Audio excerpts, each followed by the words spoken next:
Good evening and a very warm welcome to news edge with Fareeha Idrees. Tehreek Insaf की कौमी सलामती committee के अहम इजलास में अदम शिरकत इस वक्त भी तनकीद का बाइस बन रही है। हुकूमत मुसलसल तहरीक इंसाफ को दहशतगर्दों का हामी बनाकर पेश कर रही है। हुकूमत ये मौक़िफ़ बनाने की भी कोशिश कर रही है कि अगर तहरीक इंसाफ मुल्क की सलामती को बालातर समझती तो कल के इजलास का हिस्सा ज़रूर बनती। सीनियर वज़ीर पंजाब मरीम औरंगज़ेब का कहना है कि तहरीक इंसाफ ने कल के इजलास में शिरकत ना करके एक वाज़ेह पैगाम दे दिया है कि वो दहशतगर्दी के खिलाफ जंग में कौम के साथ नहीं है। ज़रा देखिए। कल नेशनल सिक्योरिटी पार्लियामेंट्री कमेटी की मीटिंग हुई। तमाम मुल्क की सियासी जमातें, तमाम सियासी मुखालफीन अपनी मुखालफत को भुलाकर पार्लियामेंट में, जो कि अवाम की तर्जुमान प्लेटफॉर्म है, उसके ऊपर मौजूद थे और पार्लियामेंट के अंदर एक जुबान होकर दहशत गर्दी और दहशत गर्दों के खिलाफ एक एलानिया आया। उस एलानिये के ऊपर सिर्फ एक जमात के दस्तखत नहीं थे और ये कोई नई बात नहीं है। कल आपकी जमात ने नेशनल सिक्योरिटी कमेटी की मीटिंग में ना होकर आप सब लोगों की, जो उनको सपोर्ट करते हैं, उनकी तर्जुमानी को ऑप्ट आउट किया है कि हम जो मुल्क के खिलाफ दहशत गर्दी हो रही है उसके खिलाफ जंग में हम अपना हिस्सा डालने को तैयार नहीं है। साबिक वफाकी वजीर फवाद चौधरी का कहना यह है कि कल मियां साहब कमेटी में नहीं आए, PTI नहीं आई, महमूद अचकजई और अख्तर मेंगल शरीक नहीं हुए, जिससे इत्तेहाद के बजाय तकसीम का पैगाम गया है। हुकूमत ईद के बाद ऑल पार्टीज कॉन्फ्रेंस बुला ले तो फिर बेहतरी होगी। उन्हें भी देखिए। कल जब ये इजलास हो रहा था नेशनल सिक्योरिटी कमेटी का, अली अमीन गंडापुर साहब ने वहाँ पे पहले ये कहा कि जनाब पहले ये तो फैसला कर लें कि दहशतगर्द है कौन। कल का जो इजलास हुआ है उससे सिर्फ एक ही बात सामने आई है कि सैकड़ों जाने चली जाएं, हमें कोई परवाह नहीं। हमारा कुर्सियों से चिमटा रहना जो है वो सबसे अहम है, बाकी हमारा कोई इम्पोर्टेंट नहीं। आज भी वक्त है, इसको रिव्यू करें। आसफ जरदारी साहब एक ऑल पार्टीज कॉन्फ्रेंस बुलाएं, में इमरान खान को बुलाया जाए, जिसमें मौलाना फजलुर रहमान साहब को बुलाएं, नवाज शरीफ साहब को बुलाएं। कल के इजलास में देखिए ना इमरान खान गए हैं ना नवाज शरीफ गए हैं, तो वो क्या इजलास हो। वाहिद सूरत यही है कि पाकिस्तान में एक कौमी हुकूमत की तश्कील दी जाए। कल हमारे प्रोग्राम में साबिक वफाकी वज़ीर असद उमर मौजूद है। उन्होंने भी एक बात कही है। वो कह रहे हैं कि अगर हुकूमत तहरीक इंसाफ की क़यादत को बानी PTI से मुलाकात की इजाज़त दे देती तो वो बेहतर तैयारी के साथ कमेटी में पेश हो जाते। जरा देखिए। तहरीक इंसाफ में वो जो 14 लोग जिनके नाम दिए भी थे वो आ जाते वहां पे। फरीद, उनमें से कितना आपके ख्याल में तहरीक इंसाफ को अगर 2 करोड़ वोट पड़ा होगा तो उस 2 करोड़ वोट में से आपके ख्याल में उन 14 लोगों का कितना वोट है और एक अकेले इमरान खान का कितना वोट है? अगर आप कौम को ऑन बोर्ड लाना चाहते हैं तो मैटर तो इमरान खान करते हैं ना। अगर वो जाके उनसे मिल लेते और उनसे वो हिदायत लेकर आ जाते तो मुझे ये बताएं इससे कौमी सलामती कैसे खतरे में पड़ती है? मेरे ख्याल में हुकूमत ने बहुत बड़ी सियासी गलती की है। जब से जाफर एक्सप्रेस का वाक़या हुआ है, वज़ीर दिफा ख्वाजा आसिफ बहुत सख्त तनकीद कर रहे हैं PTI के ऊपर। फिर उन्होंने एक बात की है, वो भी देख लीजिए। ये तो उन्होंने दहशतगर्दी के हवाले से बात की है, लेकिन उसके अलावा उन्होंने PTI पे थ्रू आउट हुकूमत की तरफ से तनकीद हो रही है। दिलचस्प बात यह है कि तहरीक इंसाफ के अलावा मुस्लिम लीग नून के सरबराह नवाज शरीफ भी कल के इजलास में शरीक नहीं हुए थे। नवाज शरीफ की कौमी सलामती के अहम मसले पर बुलाए गए इजलास में ना शिरकत होना अब एक अहम सवाल बनता जा रहा है। इस हवाले से मुशीर इत्तलात खैबर पख्तूनख्वा बैरिस्टर सैफ ने सवाल किया है कि कौमी सलामती का इजलास बुलाने वाले बताएं कि नवाज शरीफ इसमें क्यों नहीं आए। क्या कौमी सलामती पार्लिमानी कमेटी के इजलास में नवाज शरीफ की गैर मौजूदगी दहशतगर्दों की हिमायत है? इजलास बुलाने वाले बताएं नवाज शरीफ ने इजलास का बॉयकॉट क्यों किया? क्या उनके आगे उन्होंने प्लेटलेट्स के ऊपर उनसे बात कर ली है, जो कि उनका एक पॉलिटिकल तनकीद आप कह लें। एक बड़ा अहम मसला है, एक सीरियस इशू है, आपको सीरियस दहशतगर्दी के मसाइल का सामना है और जो पॉलिटिकली आपको एक यकजहती की ज़रूरत है वो इस वक्त हमें नज़र नहीं आ रही है। हम इस पर बात करेंगे। नईम हैदर जोता साहब, thank you so much for joining अस। हमारे साथ भट्ट साहब भी मौजूद होंगे, सेनेटर नासिर भट्ट भी। I start with you. जो भी नहीं आया उसका अपना ही नुकसान हुआ है। डू यू थिंक कि मुल्क का कोई नुकसान कर दिया उन्होंने या कोई फ़ायदा अचीव कर लिया ना आकर? बहुत शुक्रिया फरी, आपने मौका दिया। देखें, खान साहब से कल हमारी मुलाकात हुई है और मुलाकात के अंदर जो खान साहब ने मौक़िफ़ इख्तियार किया है, जो बातें की हैं, वो आपके सामने रख देता हूँ। खान साहब ने जाफ़र एक्सप्रेस साने के ऊपर और उसके अलावा मुल्क में बढ़ती दहशतगर्दी के ऊपर इंतहाई अफसोस का इज़हार किया है और इस सारी सूरत हाल के अंदर उनको मैंने तकलीफ़ में पाया।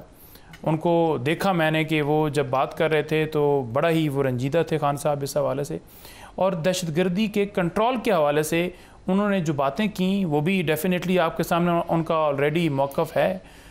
देखें, सबसे बड़ी जमात जो पाकिस्तान तहरीक इंसाफ है उसके सरबराह जो हैं उनके बगैर अगर आप कॉन्फ्रेंस बुला रहे हैं, कोई मीटिंग बुला रहे हैं, तो उसकी क्या वैल्यू है, क्या वक़्त है। यानी आपने कहीं पर पाकिस्तान के अंदर किसी भी मुल्क के अंदर कोई ऑपरेशन, किसी वहाँ की हुकूमत, चाहे वो फार्म 47 की है, वहाँ बाकियों में तो नहीं है फार्म 47 की होती है, हमारे पास ही फार्म 47 की है, तो आपने ऑपरेशन करना है तो अवामी सपोर्ट के बगैर आप उसको कामयाब कैसे कर सकते हैं। और अवाम की सपोर्ट होती है इमरान खान के साथ। अगर खान साहब जेल से नहीं बुलाए जाते तो हम अवाम के लिए कुछ नहीं करेंगे, हम सपोर्ट ही नहीं देंगे उनको। आप अगर सीरियस होते, आप 9 बजे दरवाजा खोल सकते थे, नुमाइंदे होते। देखें, आप सीरियस, इमरान खान के ऊपर एतमाद है ना लोगों का।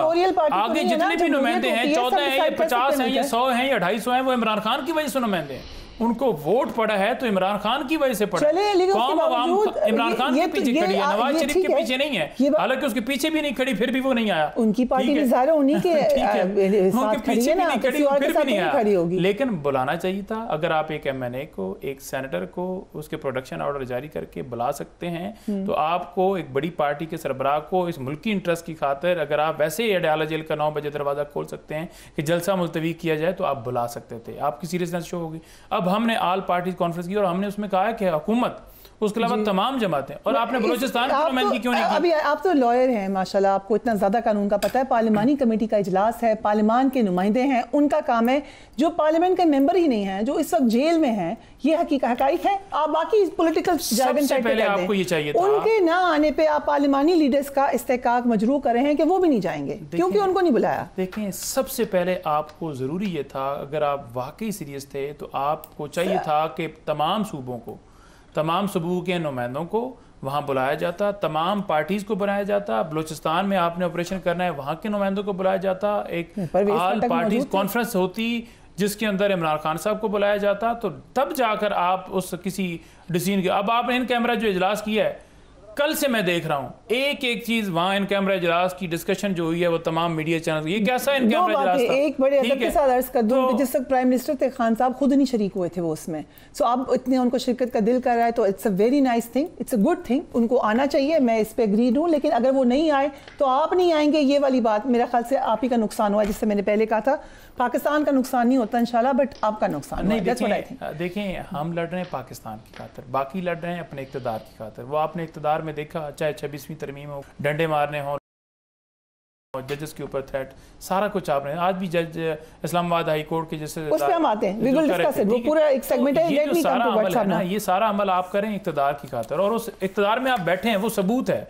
इमरान खान अगर इक़्तिदार की खातिर कर रहा होता ना तो वो कभी भी हुकूमत से बाहर ना निकाला जाता, वो कभी भी घर ना भिजवाया जाता। वो भिजवाया कि उसने कहा हमारी खारजा पॉलिसी आज़ाद होनी चाहिए। आपने देखा कि तहरीक इंसाफ के दौरे हुकूमत के अंदर अमन आया था, और अमन क्यों आया था? क्योंकि उसकी जो पॉलिसी थी, इमरान खान का जो विजन है, जो उसके मुताबिक उन्होंने स्ट्रेटजी तैयार की, उस वक्त अमन था, ड्रोन रुक गए थे। आप तो कहते थे कि आप लोग कुछ काम ही नहीं कर सकते थे, आपको तो कोई करने नहीं देता था, हम तो अपना कोई काम ही नहीं कर सकते थे। देखें, तमाम तरह मुदाखलत होती थी और मुदाखलत जारी रही, लेकिन इमरान खान जिस हद तक अपना रोल अदा कर सके उन्होंने अपना जो अच्छे काम है वो उन्होंने बगैर मुदाखलत के लिए कर लिया, जो बुरे काम है वहाँ मुदाखलत होती है। देखें, वहाँ जो काम बुरे की आप बात करी हैं, मुदाखलत जो है उसके अंदर आप डेफिनेटली जब आप गवर्नमेंट के अंदर होते हैं तो आपके अंदर कई ऐसी चीजें होती हैं जिस पर आप कोशिश कर रहे होते हैं और आपको उसके अंदर जो है कामयाब नहीं होते। आपने अपनी कोशिश, इमरान खान की कोशिश ये सारा अमल हुआ है। आप जो है जब से लाए गए हैं, आपने बाइडेन एडमिनिस्ट्रेशन के कहने के ऊपर जो सारा अमल किया, जिसके मुताबिक आप आगे चले, तो आज उसका रिजल्ट आप देख लें कि ट्रम्प एडमिनिस्ट्रेशन है ना, वही तसलसल रहेगा। But let me come back to you, अभी तक जो लग रहा है senator Nasir Bhatt, thank you so much for being on the programme.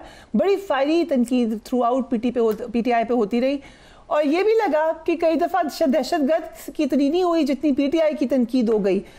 आपने कहा कि क्यों नहीं ऑपोजिशन आई, बिल्कुल बजा सवाल है, लेकिन फिर अब ऑपोजिशन कह रही है कि मियां नवाज शरीफ को भी आना चाहिए था, वज़ीर दाखिला को भी आना चाहिए था, ये लोग किधर थे? बिस्मिल्लाहिर्रहमानिर्रहीम। पंजोता साहब की बातें सुने, इनको एक ही है, इमरान खान को जेल से बाहर लाओ। भाई इमरान खान कन्विक्टेड है चोरी में 190 मिलियन में, क्यों उसने चोरी की, वो एक उसके ऊपर जुर्म साबित हुआ, उसको सजा हुई है। और दूसरी बात ये है, आप मुझे एक बात बताएं, जो डील के जरिए बैठा आपकी मैंने इतने झूठ सुने हैं, मैं नहीं बोला आपने, वो चोर है कि नहीं, अभी कन्विक्टेड है कि नहीं, बताएं कौन अदालत ने उसको सजा दी है कि नहीं? अभी आप अपनी बात मुकम्मल कर लें। अपनी खुदारी की वजह से कन्विक्टेड है, उसकी कन्विक्शन है ना, ये इनकी प्रॉब्लम है, ये बात सुनते नहीं है। आपने खुद ही उनको बुला लिया, उन्होंने पूछा, ठीक है 190 मिलियन, वो ये कहता था ना पैसा आएगा तो वापस हम लाएंगे, तो पैसा आया। अच्छा, वो आपने जो अल कादर यूनिवर्सिटी की जमीन फरागोगी बैठ के जेल में होना चाहिए ले गई, आपको मैं बताऊं, आप लोग जो चोर साबित हो गए, इमरान खान कभी नहीं आएगा। आप लोगों को अब ये ख्याल होना चाहिए इस वक्त, ये खबर दी उन्होंने कहा वो नहीं आएंगे बाहर। बलूचिस्तान की जो हालत है, आप ये कह रहे हैं कोई पॉसिबिलिटी नहीं है, ये इंटरेस्टिंग बात है। ये बताएं, आई नो आपके बड़ी अहम जगहों पे रखते हैं भट्ट साहब, जो पॉलिसी मेकर्स हैं PMLN के, ऑब्वियसली आप ये कह रहे हैं कि एज पॉलिसी अब ये डिसाइडेड है कि वो नहीं आएंगे जेल से बाहर। नहीं, मैं ये कह रहा हूं अगर उसने बाहर आना है तो अदालत में बेगुनाही साबित करे। 190 मिलियन की चोरी उस पर साबित हुई है, सुप्रीम कोर्ट ने वो पैसा जिन्होंने यहाँ जमा करा के उसके बदले कादर यूनिवर्सिटी की जमीन ली, उसके बदले वो गोगी को बाहर भाग गया फराग गोगी, उसने बनीगाला में जमीन ली। आप लोगों को बड़ा शौक है मुल्क की जो हालात है, मेरा इमरान बाहर आए, ठीक है, आपका इमरान खान जो है ना, जो उसने किया है उसकी सजा भुगत रहा है, वो बाहर तब भी आएगा जब अपनी बेगुनाही अदालत में देगा। अदालत ने उसको जो सजा दी है, हमने नहीं दी है, ठीक है। अब बात यह है कि जो इस तरह के हालात है, अभी ये मेरा भाई कह रहे थे कि इमरान खान से मैं मिला, उन्होंने कहा जी मुझे बड़ा अफसोस है। आपको ये इमरान खान ने अगर कहना है तो अभी मुझे बताएं, जिस दिन ये हमला हुआ है जाफर एक्सप्रेस वाला, जिन्होंने दहशत गर्दों ने हमला किया, क्या इमरान खान का आज तक उसका कोई जवाब है? वैसे वो ट्वीट कर देता था, ट्वीट हो गया, ट्वीट हो गया की वायलेशन है। नासिर भट्ट साहब ट्वीट हो गया, ट्वीट जरा चेक कीजिए खान साहब का ट्वीट हो गया। आज हुआ, फिर आप ट्वीट हो गया, आप उसको समझ आइए ट्वीट की। नहीं तो मुलाकात ही नहीं हुई ना उसके बाद, मुलाकात ही नहीं हुई, कल ही मुलाकात हुई। भट्ट साहब, नवाज शरीफ साहब किधर हैं? लोग उनको सुनना चाहते हैं, लोग उनकी बात जानना चाहते हैं, दहशतगर्दी के ऊपर उनका विजन सुनना चाहते हैं। कराची में जब ऑपरेशन हुआ था, let me tell you, specially उन्होंने कराची में हम लोग गए कवर करने, सारी जर्नलिस्ट को बुलाया, सबको बुलाया, एक पूरा कंसेंसस लेके फिर वो आगे चले थे। He was prime minister then. अभी तो चले ठीक है, वो किसी पोजीशन में नहीं है गवर्नमेंट की, लेकिन आप लोग खुद ही बताते हैं कि वो PMLN के सबसे इंपॉर्टेंट लीडर हैं। Why is he not present? इस नहीं, वो देखें, वो कायद है मुस्लिम लीग। देखें उन जो मियां शहबाज शरीफ हैं, उन्होंने उनको अपॉइंट किया है एज ए प्राइम मिनिस्टर, सब कोलिशन की जमातों ने, और बेटी उनकी वज़ीर आला वो मौजूद थे उसमें जब कल जो इजलास हुआ था। बात यह है कि आप मुझे बताएं, इस वक्त जो हमारे हालात हैं मुल्क के, क्या इमरान खान का अपने लोगों को रोक देना कि तुम इजलास में ना जाओ, कि मुझे जेल से बाहर निकालो, फिर ये बात ठीक है कि मैं नहीं तो पाकिस्तान नहीं, वो इनकी है कि मैं नहीं, मुझे उनका नाम नहीं आ रहा, वो क्या कहती थी कि वो मैं रिकॉर्डिंग आप निकाल नहीं तो मैं आपको भेज देता हूं कि अल्लाह माफ करे, इमरान खान नहीं तो पाकिस्तान नहीं। जी, शानदाना उसने कहा कि नहीं कहा, ये लोग हैं, इनकी सोच है। तो अब भी कहते हैं कि पाकिस्तान को अगर सेफ कर सकता है, पाकिस्तान को बचा सकता है, तो वो सिर्फ इमरान खान है। हम तो अब भी कह रहे हैं, लेकिन ये तो क्योंकि आप नहीं बचा सकते। 2021 में उसका मकसद ये तालिबान को जाके कतर में क्या वायदा किया, आप मुझे बताइए, वही सजा दे रहे हैं। एक तो आपका मसला है, मैंने आपके आप जरा मेरी बात सुन लें, क्या फायदा ना आपकी बात की समझ आ रही है ना मेरी बात की समझ आ रही है। इस वक्त जो सबसे अहम मसला है, समझ आ गई है, समझ आ गई है, फ्रीजन भी बोलने का मौका दो। नहीं जी, समझ आ गई है कि ਤੁਹਾਡਾ ਲੀਡਰ ਜਿਹੜਾ ਕਨਵਿਕਟਡ ਹੈ ਚੋਰੀ ਚ ਅੰਦਰ ਹੋਇਆ 190 ਮਿਲੀਅਨ ਜਿਹਨੂੰ ਇੰਨੀ ਬਾਹਰ ਆ ਸਕਦਾ, ਅਦਾਲਤ ਨੂੰ ਬਾਹਰ ਕਢਾਏਗੀ, जाओ जाके उठे। जनाब नवाज शरीफ साहब बदयांती की बुनियाद के ऊपर नायल किए गए नवाज शरीफ के जरिए वापस आए। पाकिस्तान की हिस्ट्री में ऐसा नहीं हुआ कि लंदन बैठ के किसी बंदे को पाकिस्तान में जमानत मिली। पाकिस्तान की हिस्ट्री में नहीं हुआ। ये होता है डीलर, और लीडर होता है जो अपनी खुदारी पर खड़ा है और मुझे चोरी जो है ना इमरान खान की, आपकी बात देखे ना, मैंने इनकी सारे झूठ सुने आराम से, मेरी बात सुन ले। क्या वो कन्विक्टेड नहीं है, चोर नहीं है? बुनियादी झूठ पे आप मुझे झूठ कह रहे हैं। अदालत आप नहीं फॉर्म 47 पर मुझे कह रहे हैं, बताएं जेल से बाहर लाओगे जब अदालत में आप जाके। ओके, अब नाउ लेट मी इंटरजेक्ट। एक बात अब मुझे इजाजत दे दें, मैं आप दोनों को बहुत ज्यादा अप्रिशिएट करती हूं कि रोजों में रमजान के महीने में आप दोनों की आवाजें जबरदस्त आ रही हैं, सो रियली रियली कमेंडेबल। लेकिन आप थोड़ा सा आगे चलते हैं, एक इंपॉर्टेंट बट साहब अगर इजाजत देते हैं, मैं आई कम टू यू, आपसे पहले सवाल करूंगी। लेकिन एक और डेवलपमेंट हुई है कि 26वीं तरमीम के बाद से आला अदलिया के मामलात के हवाले से आज इस्लामाबाद हाई कोर्ट के जज जस्टिस सरदार एजाज उल हक ने सख्त रिमार्क्स दिए हैं। ये रिमार्क्स कह रहे हैं कि बानी पीटीआई से मुलाकात के केसेस के जो मामला था उसमें वो बातचीत हुई थी, कॉज लिस्ट जब मनसूख करने पर बात हुई वहाँ पर ये रिमार्क्स सामने आए। अदालती हुक्म के बावजूद बानी पीटीआई से मुलाकात ना करवाने पर मिशाल यूसुफजई जेल के सुपरिटेंडेंट के खिलाफ तौहीन अदालत की दरख्वास्त में समाअत हो रही थी। इस्लामाबाद हाई कोर्ट के रजिस्ट्रार ने मामला एक रुकनी बेंच से लार्जर बेंच के सामने मुंतकिल कर दिया। इस मौका पर deputy registrar Islamabad high court पेश हुए। वहाँ क्या गुफ्तगू हुई वो आप स्क्रीन पर देख सकते हैं। कुछ मैं आपको बता देती हूँ। अदालत ने इस्तफसार किया कि जो कुछ हुआ क्या आप इसमें मुलविस हैं, आपने किसके कहने पर कॉज लिस्ट मनसूख की। डिप्टी रजिस्ट्रार जुडिशल ने जवाब दिया कि हमें चीफ जस्टिस ऑफिस से हिदायत आई थी। जस्टिस सरदार एजाज इसहाक ने पूछा कि क्या रियासत जज की मर्जी के बगैर कोई केस लार्जर बेंच को मुंतकिल करने की हिमायत करती है? ये करने के बजाय आप मेरी अदालत की बुनियादों में बारूद रख कर उड़ा देते। Very strict comments. आगे भी उन्होंने काफ़ी सारी बातें की, वो आप देख सकते हैं। सो नासिर भट्ट साहब, जो आज इस कदर सख्त रिमार्क्स आए हैं, क्वेश्चन किया है जज साहब ने कि क्या जज की मर्जी के बगैर केस लार्जर बेंच को मुंतकिल करने की हिमायत करते हैं आप? व्हाट डू यू से? देखिए, बात यह है कि 26वीं तरमीम के बाद अब अदालतें आज़ाद हुई हैं, अपने वो फैसले करेंगी, जो उनके फैसले होंगे उससे अमल होगा। बात यह है कि अगर आप ये समझते हैं कि 26वीं तरमीम ये पार्लियामेंट का हक है, जब आपके पास 2/3 अक्सरियत है, आप वो तरमीम 26वीं लाए हैं, जो भी कौम की बेहतरी के लिए था। अपोजिशन से बात की हुकूमत ने और सब पार्टियों ने मिल के, जब आप अगर आप समझते हैं कि ये तरमीम में कोई आगे आपने कोई और अमेंडमेंट करनी है तो आप फिर ले आए एक 27वीं सवाल ये नहीं है पार्लियामेंट में अपनी 2/3। ठीक है, आप ये कह रहे हैं कि अब सिस्टम ऐसा हो गया है, जो भी वजह है 26वीं आईनी तरमीम, जो अब ये एक नॉर्मल बात होगी, ऐसा होगा कि बेंच तब्दील हो जाए या उधर लार्जर बेंच में जाए। दिस इज नाउ इसी का रिजल्ट है अब ये 26वीं आईनी तरमीम का, वेदर यू लाइक इट और नॉट। दूसरी बात ये है कि आप समझते हैं कि आप 27वीं तरमीम लाते हैं तो जब आपके पास 2/3 अक्सरियत है आप लाएं, पार्लियामेंट का आके कोई नहीं ले सकता, आप ले आए। लेकिन जो कुछ 26वीं तरमीम में हुआ, पहले जो कुछ होता रहा वो नहीं हो सकता कि एक चीफ जस्टिस जो है वो साकब निसार जैसा बंदा, जिसने एक सिटिंग प्राइम मिनिस्टर को एक कैश चल रहा था जी, ये पनामा का कुछ नहीं था, उसमें अकामे का जिक्र नहीं था, आपने उसको फॉर लाइफ डिस्क्वालीफाई कर दिया। ये कहाँ का इंसाफ है? लाएं उस साकब निसार को, हटाएं उसका नाम, उसके चीफ जस्टिस पर लिखना ही नहीं चाहिए।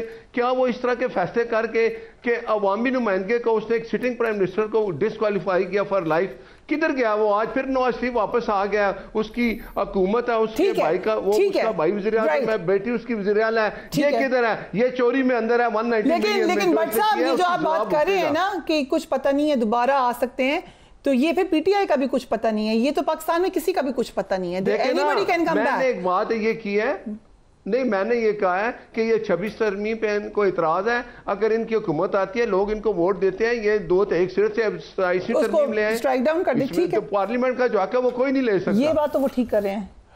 कुर्सी की खातर, कुर्सी के साथ चिपकने की खातर ये हर हद तक जाएंगे और 26वीं तरमीम के असरात आपके सामने, और ये कह रहे हैं 27वीं तरमीम लेकर आ जाएं, अदालतों को आपने खत्म कर दिया, आइन को आपने खत्म कर दिया है। आज हाई कोर्ट का जो जस्टिस है वो पीटीआई का नहीं है, ना ही वो पाकिस्तान तहरीक इंसाफ का रुकन है या कारकुन है, या नुमाइंदा या कोर कमेटी का या सियासी कमेटी का या किसी और मुज़ाकराती कमेटी का मेंबर है, वो आजाद जज है। वो जो 6 जजेस, आप लोग इस तरह की बातें कर रहे हो, आप लोगों ने नाम दिए, 16 बंदों के नाम दिए, आप मुझे बताइए। मेरी बात तो शामिल हो गए। देखें भट्ट साहब, नहीं अब आप जवाब दें। तो बात ये है कि अब ये इंप्लीमेंट ये बिल्कुल गलत हुआ है, जज साहब ये फैसला भी गलत हुआ है, जज साहब ने भी गलत किया है। जज साहब इस वजह से फैसला करवा रहे हैं एक डिप्टी रजिस्ट्रार से कि आप जस्टिस जो हैं उनका हुक्म ना मानिए और उनके मामलात के अंदर आप मुदाखलत कीजिए मेरे कहने के ऊपर। यानी एक मुकदमा जो वहाँ पर दरख्वास्त के ऊपर ऑर्डर किया है जस्टिस सरदार एजाज हसाक साहब ने, उसके ऊपर अगर कंटेम्प्ट लगी हुई है तो वो समात उसी के पास होगी। ये नहीं हो सकता कि एक जज ने ऑर्डर दिया है, बगैर उस ऑर्डर को चैलेंज किए किसी और अदालत में जाए एक ज़ेर इल्तवा मुकदमे को, जो कि पहले उसके अंदर ऑर्डर हो चुका है, जिसकी कंटेम्प्ट चल रही है, वो तमाम मुकदमा उठाकर आपने उस लार्जर बेंच के सामने रख दिया। 1 मिनट रह गया, बट आप कर लें। मेरी एक बात सुन ले प्लीज। देखें अपना पंजोता साहब, आप वो वक्त ढूंढ रहे हैं जिसमें एक इजाजुल एहसन होता था, ठीक है, सुप्रीम कोर्ट इजाजुल एहसन साहब को भी आपने घर भिजवाया था, उसके अलावा बाकी जजेस जो हैं वो आपने घर भिजवाए थे, और जो सुप्रीम कोर्ट के अंदर हाई कोर्ट के अंदर जजेस लेकर आए हैं वो भी आप लेकर आए हैं, और जो चीफ जस्टिस मंसूर साहब बनने थे उनको भी हटाकर आप अपनी मर्जी का याया बिठाया है आपने, क्योंकि आप चाहते हैं कि हर अदालत के अंदर कौन हिस्सा बैठा हो, और इस वजह से आप सारा कर रहे हैं क्योंकि आपको कुर्सी चाहिए और मसला ही नहीं है। इजाजुल एहसन क्यों भागा, मुझे आप बताएं। उससे तो सुप्रीम कोर्ट का चीफ जस्टिस बनना था। आप कभी किसी के खिलाफ रेफरेंस करते हैं, कभी आप गंदी कंपेन करते हैं जो कि आपका वतीरा है, आप ट्रोलिंग करते हैं और जिसकी बुनियाद पर आप जजेस को मजबूर करते हैं। सिर्फ इस पे हम एक जुडिशियल कमीशन बना देते हैं कि वो क्यों चले गए। आई थिंक सारे सवालात के जवाब मिल जाएंगे। चलिए, thank you so much again, आप लोगों ने बड़ी फायरी किस्म की स्पीच की है। हम एक ब्रेक लेते हैं, we will be back.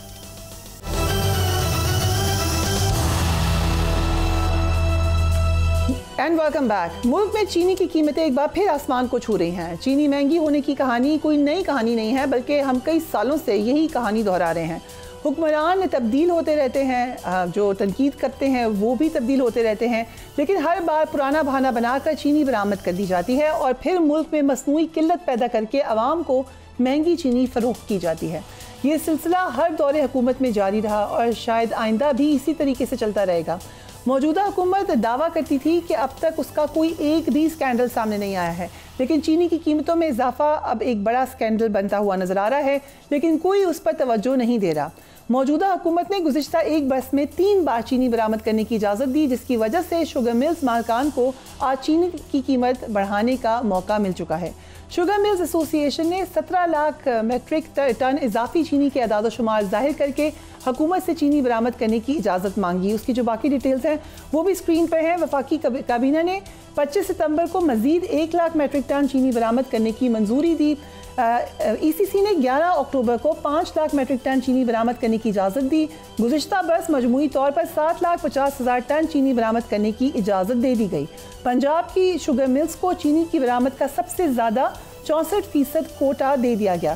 Sindh की शुगर मिल्स के लिए 30% और खैबर पख्तूनख्वा का 6% कोटा मुख्तस किया गया। चीनी की बरामद के लिए फ़ी किलो 145 रुपये 15 पैसे का हद मुकर्रर किया गया था। हद से कीमत बढ़ने पर चीनी की बरामद फौरी मनसूख की जाना थी। उस वक्त मार्केट में चीनी फ़ी किलो 170 रुपये से 175 रुपये में फ़रोख्त इस वक्त हो रही है। वज़ीर-ए-आज़म ने चीनी की कीमतों में इजाफे का नोटिस ले लिया है। आज नायब वज़ीर-ए-आज़म इसहाक डार की सरबराही में इस मामले पर खुसूसी इजलास भी हुआ और इससे जो रिलेटेड डेवलपमेंट है और पाकिस्तान के पॉलिटिकल एंड इकोनॉमिक मामलात पर हमारे साथ मौजूद हैं former finance minister Miftah Ismail sahab. Thank you so much for joining us. Miftah Ismail sahab, आपके फेवरेट साथी पुराने इसहाक डार साहब ने कुछ कहा इस पर, तो लेट्स वॉच दैट। एक सब कमेटी बनाई जा रही है जो कि राना तनवीर साहब उसकी सरवाई करेंगे। पाकिस्तान शुगर मिल एसोसिएशन के लोग इनके साथ बैठेंगे और 1 महीने के अंदर ये कमेटी अपना काम करेगी। उस पे कॉस्टिंग जो है, जो मिल्स क्लेम करती हैं उसको वेरीफाई किया जाएगा। उस पे जो कभी 1/3 2/3 कंजम्पशन होती थी प्राइवेट यानी इंडिविजुअल्स की, लोगों की घरों में, तो हमें उसको भी वेरीफाई करना है। तीसरी चीज ये है कि क्या कोई ऐसा सिस्टम इवॉल्व हो सकता है कि जो कॉमन मैन है उसके लिए चीनी रिलेटिवली मजीद हो और इंडस्ट्री जो है वो ज्यादा कीमत अदा करे, लेकिन उसके लिए फिर एक डिस्ट्रीब्यूशन चैनल, इंप्लीमेंटेशन मैकेनिज्म की जरूरत है। तो ये कमेटी ये तमाम चीजों को 3 हफ्ते में डील करेगी। वो ये भी कह रहे हैं कि ना ही चीनी इंपोर्ट की जाएगी ना ही एक्सपोर्ट की जाएगी। मुल्क में चीनी की कमी है ही नहीं। अगर मसनूई शॉर्टेज पैदा करने की कोशिश की तो आईनी हाथों से निमट लेंगे। ये बयान आपको कितना प्रैक्टिकल लग रहा है?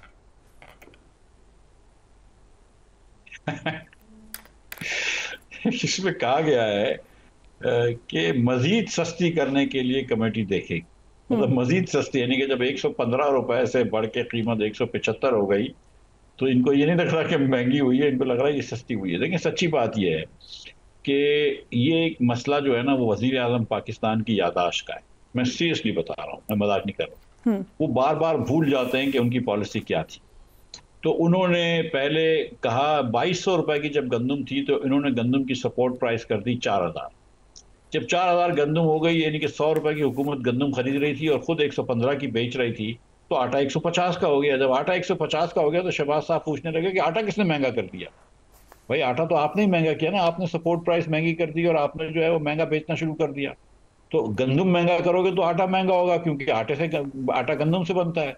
उसके बाद जब सारे फार्मर्स ने, पंजाब के बेचारों ने अपनी सारी जमा पूंजी लगा दी गंदम पैदा करने में, गंदम उगाने में, तो जब उनके मार्केट में माल आया तो आपने खरीदने से इनकार कर दिया। तो आपने गंदम के किसानों को तबाह कर दिया। उसके बाद आप आइए सोलर पे। तो सोलर पे आपने 3 महीने पहले तक शहबाज शरीफ साहब तकारीर में कहते नहीं थकते थे कि solar is the way to go, डांटते थे सबके सामने अवैस खान लगारी को। और उसके बाद ड्यूटी हटा दी, सेल टैक्स हटा दिया, हर चीज हटा दी सोलर के ऊपर। पंजाब गवर्नमेंट ने खूब इंसेंटिव दिया लोगों को। पंजाब गवर्नमेंट ने भी कहा कि आप सोलर लगाएं। जब लोगों ने सोलर पे आए तो आपने कहा नहीं भाई, अब हम तो नेट मीटरिंग से हट रहे हैं, हम तो ग्रॉस मीटरिंग पे जा रहे हैं। अब खरीदने पे भी टैक्स लगाएंगे, बेचने पे भी टैक्स लगाएंगे, रेट भी कम कर देंगे। और 25 और 27 रुपए से 8 रुपए कुछ पैसे कर दिए। यही बात चीनी की है। आपने कहा था कि 140 या 145 से रेट बढ़ जाएगा तो हम एक्सपोर्ट रुकवा देंगे, ये कहा गया था, ईसीसी के अंदर कहा गया था, काबीना में ये कहा गया था। लेकिन आप एक्सपोर्ट बतदरीज करते रहे यहां तक कि आपने शॉर्टेज कर ली। अब आप जो भी कर लें, शॉर्टेज हो गई आट, और मसनूई शॉर्टेज नहीं हुई, हुकूमत ने शॉर्टेज कराई है। हुकूमत को आनी हाथों से अपने आप से निपटना चाहिए, उस काबीना से, उस ईसीसी से निपटना चाहिए जिसने ये इजाजत दी, बी जो उसने ये वादा किया था कि 140 के ऊपर प्राइस बढ़ गई। तो क्या आप अंधे थे उस वक्त, आपको पता नहीं थी? आज 180 रुपए की चीनी मिल रही है पाकिस्तान में, तो इसकी सिर्फ जिम्मेदार हुकूमत है। और आपने खुद फरमाया कि 30% जो है वो सिंध को इन्होंने दे दिया कोटा, 64% इन्होंने पंजाब को कोटा दे दिया। अब मैं आपको ये नहीं बताऊंगा कि किन गरीब, गयूर, मेहनतकश लोगों की ये शुगर मिल्स हैं। जरा नाम ले लें। मेरा क्वेश्चन तो यही था कि ये मामला तो पहले भी उठा था। अगर इजाज़त दें, आपने कहा कि भूल गए हैं प्राइम मिनिस्टर, कुछ उस ज़माने की बातें जब ये चीनी स्कैंडल पहले भी आया था, तब क्या कहती थी आज जो हुकूमत है, वो जरा देख लेते हैं। ये 100 अरब रुपए से ज्यादा का डाका पाकिस्तान के अवाम पर डाला गया और डाका जारी है। इस सारी कीमत में इजाफे की सिर्फ एक वजह है, वो ईसीसी और काबीना का फैसला है एक्सपोर्ट की इजाजत देने का। मुल्क में सरप्लस था नहीं, एक्सपोर्ट की इजाजत दी गई, कीमत बढ़ना शुरू हो गई, एक्सपोर्ट को रोका नहीं गया। 16 महीने मुल्क से एक्सपोर्ट जारी रही, हुकूमत ने कोई नोटिस नहीं लिया। और ये कीमत का बढ़ना इस बात की दलील है कि ईसीसी का फैसला और हुकूमत का फैसला गलत। चीनी की चोरी पकड़े जाने के बाद इन्होंने क्या किया कि एक नया कमीशन बना के कहा ये तो सारी की सारी इंडस्ट्री चोर है। सारी इंडस्ट्री चोर नहीं है। पीटीआई के लोग जिन्होंने पिछले 2 सालों में 90 रुपए किलो चीनी करके 300 अरब रुपए का डाका डाला, वो चोर। सो मिफ्ता इस्माइल साहब, अब आप नाम भी बता सकते हैं। मुझे तो लगता था चीनी चोरी का मामला पीटीआई की गवर्नमेंट के साथ खत्म हो जाएगा, शायद वहीं पे थे सारे चीनी चोर। अब क्या हुआ है?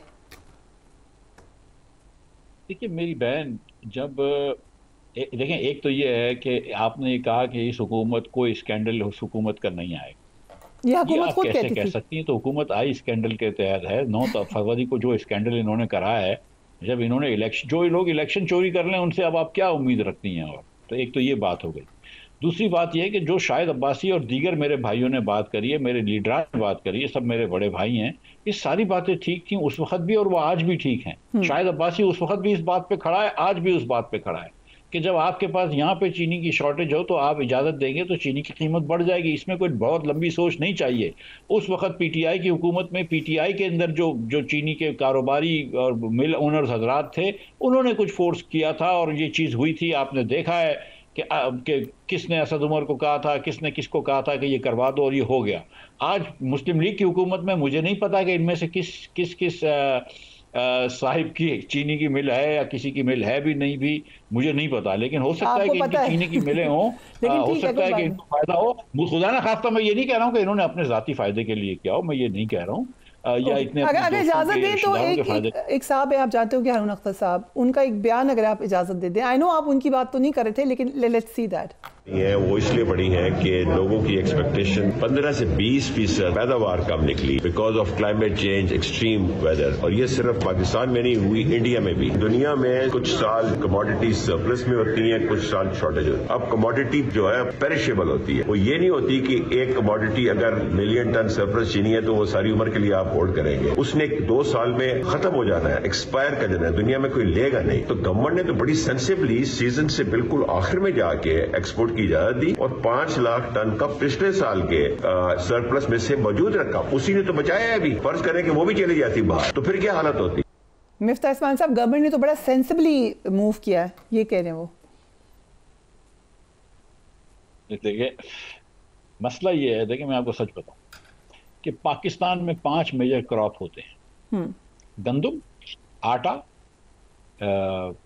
कपास, शुगर केन यानी कि गन्ना, और कॉर्न, मेज, ठीक है। ये 5 पाकिस्तान में मेजर क्रॉप होते हैं। ये 5 क्रॉप इस साल कम हुए हैं, 5 क्रॉप। और ये हारून भाई का कहना कि इस साल क्लाइमेट चेंज आया, तो क्लाइमेट चेंज का 1 साल का इफेक्ट इस तरह नहीं होता, ये वो भी जानते हैं। वो खैर वो तो कहने की बातें हैं। ये 5 जो है ना, ये पाकिस्तान की तारीख में सिर्फ 2 मरतबा ऐसा हुआ है। एक 1952 में कम हुए थे और एक जो हुआ था 2001 में कम हुआ था। 2001 में बहुत ज़्यादा फ्लड्स आए थे तो उसकी वजह से कम हुआ था, और 1952 में कम हुए थे। इसके अलावा कभी भी ये पाकिस्तान के अंदर ये 5 क्रॉप एक साथ कम नहीं हुए। मगर उस साल के अंदर भी 2001 में जब ये 5 क्रॉप कम हुए थे तो लार्ज स्केल मैन्युफैक्चरिंग बढ़ी थी। इस साल लार्ज स्केल मैन्युफैक्चरिंग भी कम हुई है। ये नंबर्स मुझे बाय द वे मेरे दोस्त आदिल मंसूर साहब जो कि इकोनॉमिक राइटर हैं, बिजनेस रिकॉर्डर में लिखते हैं, इन्होंने दिए हैं, तो मैं क्रेडिट भी उनको दे दूँ। तो ये क्यों हुआ है? एक देखें, इसकी बड़ी वजह यह है कि पिछले साल जब इन्होंने कहा था कि फार्मर्स को हम 4000 रुपए की गंदम देंगे, तो बहुत सारे लोगों ने गंदम के एकड़ेज बढ़ा दी और DAP और महंगी खादें खरीद के डाल दी ताकि अच्छा गंदम हो जाए। जब इन्होंने अच्छा गंदम पैदा कर लिया तो उसके बाद अचानक पंजाब हुकूमत ने कहा हम नहीं खरीद रहे, तो आपने फार्मर्स को बैंकरप्ट कर दिया। अब ये नहीं है कि एक फार्मर जो है वो सिर्फ गंदम लगाता है, वो एक सीजन में गंदम लगाता है, उसी सीजन में कपास लगाता है, कभी राइस लगाता है। जब आपने किसान को, पंजाब के और सिंध के किसान को, छोटे किसान, दरमियाने किसान को बैंकरप्ट कर दिया, उसको कंगाल कर दिया, तो उसके पास पैसे ही नहीं है कि अब वो महंगी खाद डाल सके। लिहाजा इस साल जो है वो एकरेज भी कम हुई है वीट की, गंदम की, और गंदम की प्रोडक्टिविटी भी कम हुई है। और इसका कोई क्लाइमेट चेंज से अफेक्ट नहीं है, ये हुआ है। इस साल कपास जो है वो आपकी जो 12-13 मिलियन बेल होती थी वो 5 मिलियन बेल हुई है। इस साल आपकी गंदम जो पिछले साल 31.3 मिलियन टन हुई थी वो इस साल 28 मिलियन टन हुई है। इस साल आपकी वो भी कम हुआ, गन्ना भी कम हुआ है, चावल भी आपका कम हुआ। हालांकि चावल में तो लास्ट ईयर बहुत अच्छा एक्सपोर्ट हुआ था, लेकिन इस साल कम हुआ, और आपका मेज भी कम हुआ। तो ये हुकूमत का कहना जो है ना, ये मुनासिब नहीं है, ये हुकूमत की गलत पॉलिसियों की वजह से है। देखिए मैं आपको सच बताऊं कि एक चीज़ जो है ना, वो करप्शन होती है उसको छोड़ दें, लेकिन एक चीज़ होती है कॉम्पिटेंस। ये हुकूमत में कॉम्पिटेंस नहीं है, मुस्लिम लीग की हुकूमत में कॉम्पिटेंस नहीं है।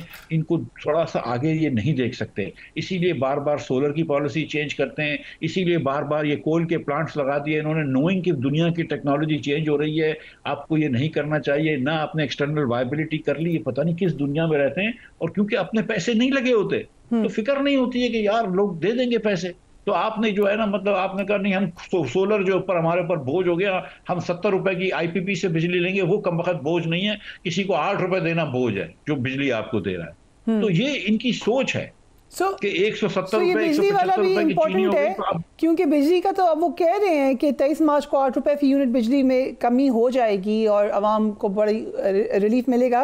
एक तो IMF का इस हवाले से क्या मौक़िफ़ होगा, नेगोशिएशंस, बातचीत हुई।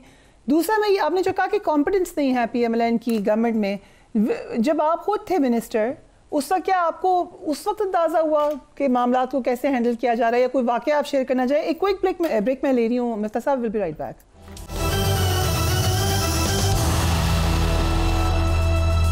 And welcome back. Farmer finance minister हमारे साथ मौजूद हैं। मिफ्ता साहब, ज़रूर बिजली की कीमतों पे आते हैं, बट कोई ऐसा आप वाक़या शेयर कर सकते हैं, या व्हेन यू रियलाइज कि मैं ये बात कर रहा हूँ, मेरी बात समझ नहीं आ रही, इस हवाले से? देखिए गुजारिश ये है कि जब मैं ये कहता हूँ कि PMLN की हुकूमत में कॉम्पिटेंस नहीं है तो मैं एकदम सच कह रहा हूँ, लेकिन इसका ये मतलब नहीं है कि पीटीआई या पीपल्स पार्टी में भी कोई कॉम्पिटेंस नहीं है, उधर भी कोई कॉम्पिटेंस नहीं। और जो शाहिद अब्बासी साहब ने और मैंने और अपने मेहताब अब्बासी साहब ने और तारिक बनूरी साहब और जफर मिर्जा साहब जो पार्टी बना रहे हैं, उसके अंदर हम लोग कॉम्पिटेंट लोग जमा कर रहे हैं कि जिनको मुल्क तो चलाना आता हो, सिर्फ बातें ही करना ना आती हूँ। और आप ये देख लीजिए कि जब मुस्लिम लीग की हुकूमत में मैं थे, शाहिद अब्बासी थे और जब दीगर थे, तो उस वक्त भी क्या बोलते थे लोग कि सबसे ज़्यादा कॉम्पिटेंट वजीर कौन है। अब मैं नाम नहीं लूंगा, लेकिन ये मेरे ख्याल से शाहिद अब्बासी का नाम आता था 2-3 लोगों में जो आप जो है वो ह्यूमिलिटी में अपना नाम नहीं ले रहे। आप ये कहना चाह रहे हैं कि सब कहते थे कि मैं और शाहिद अब्बासी बहुत लाइक है। दूसरा ये है कि अब जो है मतलब ख्वाजा आसिफ साहब, मतलब अब खैर वो तो खैर डिफेंस के वजीर है, मतलब ये 20-30 साल से वजीर हैं, शहबाज साहब 30 साल से हैं, नवाज शरीफ साहब 30 साल से हैं। अब इन्होंने जो भी बेहतरी करनी थी मुल्क में वो कर ली ना, अब किसी और को चांस दे। और ज़रूरी तो नहीं है कि इनके बच्चे ही अच्छा कर सकते हैं, ऐसा तो नहीं है ना कि पूरे पंजाब के मुस्लिम लीग के अंदर कोई भी ऐसा शख्स नहीं है और शरीफ फैमिली के अलावा जो चीफ मिनिस्टर बनने के काबिल। कि एहसन इकबाल साहब भी इलेक्ट हुए थे, तो एहसन इकबाल को आप चीफ मिनिस्टर बना सकते थे। साद रफीक जो थे वो लास्ट असेंबली के इलेक्शन में प्रोविंशियल में आए थे, उनको आपने लीडर ऑफ द अपोजिशन नहीं बनाया।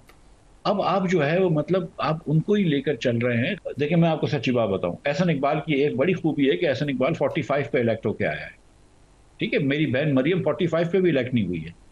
सो मतलब आई मीन थिंग इसके थोड़ा सा जो है ना कि लोगों की राय को भी, अगर आप जमहूरियत कहते हैं और अपने आप को जमहूरी पार्टी कहते हैं, तो थोड़ी सी लोगों की राय भी शामिल होनी चाहिए।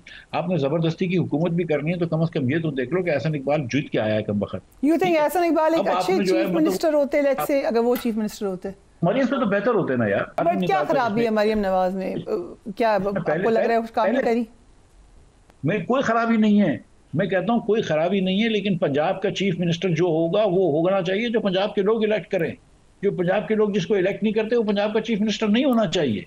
इसी तरह बलूचिस्तान के अंदर भी, मैं तो पंजाब को छोड़ दें 1 मिनट के लिए, बलूचिस्तान के अंदर भी मेरी बहन जो आज मसला खड़ा है ना, वो ये है कि जिसको बलूचिस्तान के लोग चाहते हैं उसको हम चीफ मिनिस्टर नहीं होने देते, हम साइड लाइन कर देते हैं उन लोगों को, ठीक है। आप महमूद खान अचकजई को और अपने जो लेजिटिमेट लीडर है मालिक बलोच है, अख्तर मेंगल है, इन सबको आप साइड लाइन कर देते हैं, तो फिर उसके बाद ऐसे लीडरशिप आ जाती है कि जो आप अपनी वहाँ के हलकों में इनकी सपोर्ट नजर आ रही है। आपको लगता है कि बड़ी जबरदस्त ये लैंडस्लाइड क्या हुआ? देखें क्या हुआ कि जब आप नेशनलिस्ट होते हैं, बड़े नेशनलिस्ट होते हैं, बड़ी मुश्किल होती है इनसे बात करना भी, लेकिन अगर मालिक बलोच जैसे लोगों को आप आगे नहीं आने देते तो फिर मारंग बलोच जैसे लोग आपके आगे आ जाते हैं कि जिनकी पाकिस्तानी सोच नहीं है, ठीक है, जिसको ये मुल्क शायद पता नहीं इदराक, मुल्क रखने का इदराक है कि नहीं है। तो जब कम से कम अगर आप मालिक बलोच जैसे लोगों को प्रमोट करते और एम्पावर करते तो आपको ये रेडिकल नहीं डील करना पड़ता। खैर ये तो बहुत अलग कन्वर्सेशन आ गई, लेकिन कमिंग बैक टू बिजली की कीमत, the point of the matter is that there is a serious lack of competence in this current Muslim League government. मैं आपको यकीन से कह रहा हूँ, ठीक है। और जो इन्होंने अब जो इन्होंने लोग रखे हैं, मुझे पता नहीं कि इस हुकूमत ने कौन सी पॉलिसी इख्तियार की है जिस पॉलिसी के तहत माशी बहाली या माशी खुशहाली आई हो, कोई भी नहीं की। एक पॉलिसी आप 1.5 साल में 1 साल में एक कदम नहीं बता सकते जो इस हुकूमत ने लिया हो जो कि अच्छा एहसन कदम हो। इसीलिए बड़ी कोशिश कर रहे हैं, मुसलसल बार बार बताया जाता है कि दे ट्राइंग वेरी हार्ड कि नेगोशिएट भी किया जाए IMF से और तरीकों से भी कुछ बिजली की कीमत कम की जाए। बिजली की कीमत कम करने के लिए इन्होंने क्या किया कि तेल के ऊपर 10 रुपए के टैक्स और लगा दिया, ठीक है। बिजली की कीमत किस तरह कम कर रहे हैं? ये नहीं कर रहे हैं कि आप अखराजात कम कर रहे हैं। मैं आपको बता दूं इन्होंने क्या किया कि 10 रुपए का टैक्स लगा दिया तेल की या डीजल और पेट्रोल की कीमत पे। इसका मतलब है कि अगर 1 बिलियन लीटर पेट्रोल आता है तो आपसे 10 अरब रुपए का टैक्स इस महीने जमा होगा, और लेट्स से कि 70 करोड़ लीटर डीजल आता है तो 7 करोड़ लीटर डीजल आता है तो आपको 7 अरब रुपए डीजल से जमा होंगे, तो 17 अरब रुपया आपको इस महीने टैक्स से जमा होगा, और ये साल के अंदर जो है वो तकरीबन आपको 200 अरब रुपया जमा हो जाएगा। ये 200 अरब से वो थोड़ी सी बिजली जो है वो सस्ती कर देंगे। अब बिजली सस्ती करने का जो तरीका है ना, देखें अब ये कहते हैं कि ये सोलर वालों ने बोझ डाला हुआ है, ठीक है। ये कहते हैं सोलर से आपने 1296 गीगावाट आवर्स खरीदे हैं 34 अरब रुपए के लास्ट ईयर। इस साल आप 50 अरब के बिजली के सोलर खरीदेंगे, लेकिन आपने 1200 आपने खरीदे हैं सोलर वालों से, लेकिन 22,000 यूनिट्स जो हैं आपने 22,000 गीगावाट आवर्स जो हैं वो आपने TND लॉसेस में डाल दिए, वो खो गए, चोरी हो गए, ज़ाया हो गए 22,000 यूनिट्स। नेपरा कहती है 12 से ज़्यादा नहीं होने चाहिए, तो 10,000 यूनिट जो हैं, 10,000 गीगावाट आवर्स आपने खो दिए। तो पहले आप नहीं समझते कि वो बोझ कर रहा है, कि उसको बोझ को कम करना चाहिए। ये जो आपने महंगे महंगे जो बिजली के मायदे करे हुए थे, कुछ तो आपने ख़त्म किए, उसका हमको बताया ना कि क्या फ़ायदा हुआ। एक तो पाकिस्तान अपना सॉवरेन कमिटमेंट से हट रहा है, जिसका लॉन्ग टर्म नुकसान होगा, लेकिन उसका हमको बताया ना कि आपने कितना, ₹1.5 आप कह रहे थे कि कम हो गया, तो वो ₹1.5 क्यों हमारे बिलों में कम नजर नहीं आ रहा है। राइट। ये जो अभी इन्होंने करा है, ये जो ₹3 कम कर रहे हैं, मैं आपको इसमें बताऊं कि फ्यूल एडजस्टमेंट चार्जेस इसमें कितने कम हो रहे हैं। जो आज आप देखिए दुनिया में WTI $66 का है, मेरे ख्याल से ब्रांड 70 से करीब है, 70 से नीचे है। यही ब्रांड जो था वो 90 का होता था, तो उसके बाद अब 70 का हो गया, तो ऑटोमेटिकली फ्यूल एडजस्टमेंट चार्जेस कम होंगे। तो ये हुकूमत जो है ना, ये बातें करने में बड़ी अच्छी है, वहां पे कॉम्पिटेंस है, एक्सेप्ट के कंसिस्टेंट बातें नहीं होती तो नैरेटिव भी नहीं बनता। एक वेरी इंपॉर्टेंट क्वेश्चन, क्योंकि वक्त खत्म हो रहा है। कल PTI और तहरीक तहफ़्फ़ुज़ आईन पाकिस्तान में जितनी जमातें थी, उन्होंने कौमी सलामती कमेटी के इजलास का बॉयकॉट किया। आपके ख्याल से ये दुरुस्त फैसला था? देखिए, मेरे ख्याल से JUI तो गए थे, मौलाना फजल रहमान साहब तो चाहिए। PTI ने एक बड़ी रीजनेबल रिक्वेस्ट करी थी कि यार इमरान खान से सुबह मिलने दो। PTI में इमरान खान के अलावा किसी की कोई हैसियत नहीं है, आपको पता है। इमरान खान है, वो कभी हाँ कर देते हैं, कभी ना कर देते हैं। उन लोगों को सुबह अगर 1 घंटा इमरान खान से मिलने देते, छोटी सी बात थी। अयाज सादिक साहब ने भी रिक्वेस्ट करी थी और दीगर मिनिस्टरों ने भी रिक्वेस्ट करी थी, लेकिन जो मालकान हैं, जो हुक्मरान हैं, उन्होंने मना कर दिया। अगर उनको 1 घंटा मिलने देते इमरान खान से, तो वो आके बैठ जाते इसके अंदर। फैसला तो वही करना है आपने, जो वो करना है आपने, लेकिन कम से कम ये कि आप उनको भी साथ मिला लेते, उनकी भी राय शामिल कर लेते। तो ये थोड़ा सा ये छोटी छोटी पैटी हरकतें इमरान खान साहब भी करते थे, और ये पैटी हरकतें आज भी हो रही हैं। ये एक दूसरे को छोटी छोटी तकलीफें पहुंचाना, छोटी छोटी इनकन्वीनियंसेस करना, छोटी छोटी बातें ना मानना, ये क्या बड़ी बात थी। इमरान खान से मिल लेते और फिर ये आके बैठ जाते। आप अगर एक नेशनल कंसेंसस कर रहे हैं, PTI आपके फॉर्म 47 के हिसाब से भी सबसे बड़ी पार्टी है, फॉर्म 45 के हिसाब से तो बहुत ही बड़ी पार्टी है, तो बिठा देते उनको भी, क्या अर्थ था। ठीक, मतलब seriously, I mean we are like children. Seriously, the entire government, Pakistani politicians, whether it is PTI or whether it's government, they're like children. They behave like children. आपने बड़ी इंटरेस्टिंग बात की। चिल्ड्रन एहतजाज ना कर लें इसके ऊपर। चिल्ड्रन आर क्वाइट स्मार्ट, ऐसे भी नहीं है। पर आप लोग, मेरे बच्चे बड़े हो गए। आप लोग अपोजिशन इत्तेहाद बनाने की कोशिश कर रहे हैं, लेकिन हो नहीं सक रहा, क्या वजह है? ये एक बड़ी वजह मैं आपको सच बताऊं, रमजान है। रमजान में आपको पता है कि पाकिस्तानी मुसलमान थोड़े स्लो होते हैं, बड़ी वजह से। सच बता, रमजान के बाद पूछेंगे फिर आपसे एक क्वेश्चन। लेकिन आज मुस्तफा नवाज खोकर साहब के घर पे इफ्तार हुई है, उसमें कुछ बातें आगे बढ़ेंगी। और अब देखें, अब तमाम सियासी जमातों की मुख्तलिफ सियासत होती है। हमारी सियासत काफ़ी डिफरेंट है JUI की सियासत से या PTI की सियासत से। JUI और PTI के अंदर कुछ ऑब्जेक्शंस हैं एक दूसरे के अंदर, एक दूसरे ने माजी में दिल खराज बातें की हैं, एक दूसरे को यहूदी कहा गया, एक दूसरे को डीजल कहा गया, पता नहीं क्या क्या कहा गया है। तो कुछ वक्त लगेगा, लेकिन मेरे ख्याल से ये आपने मुझे बड़ी अहम खबर दी है। आप ये कह रहे हैं कि माजी की ग्रीवेंसेस अभी भी हैं, क्योंकि ये बात पहले भी हमारे प्रोग्राम में किसी ने हमसे की थी कि वो ग्रीवेंसेस पीछे वाली हैं जो खत्म नहीं हो रही। पीछे वाली भी है मेरी बहन। उसमें देखे ना, एक मसला ये है कि अली अमीन गंडापुर साहब का और मौलाना फजल रहमान साहब का हल्का एक है। अली अमीन साहब की भी जबान बड़ी सख्त है। फिर JUI वाले भी जो है ना, वो अब जवाब देना सीख गए हैं। देखिए बड़ा मुश्किल हो जाता है, आप एक दूसरे को गालियां दे रहे हैं, और मैं माजरत के साथ मेरे PTI वाले भाइयों को कहूँगा कि गालियां देने की पहल PTI से ही होती है।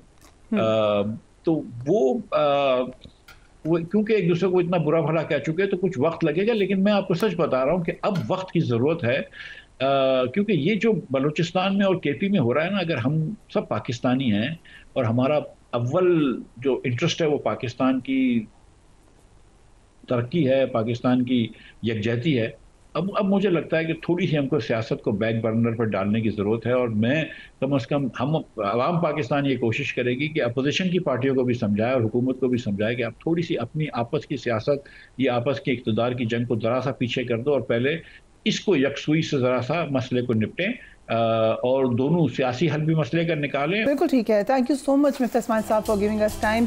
यकीनन कंसेंसस की एक बड़े पैमाने पर नेशनल कंसेंसस की सख्त अशद ज़रूरत है। जैसा कि मिफ्ता इस्माइल साहब ने कहा कि सियासत को आप बैक बर्नर पर डाल सकते हैं, ये मामला इस वक्त फोर फ्रंट पे है। Do take care of yourself. अल्लाह हाफिज।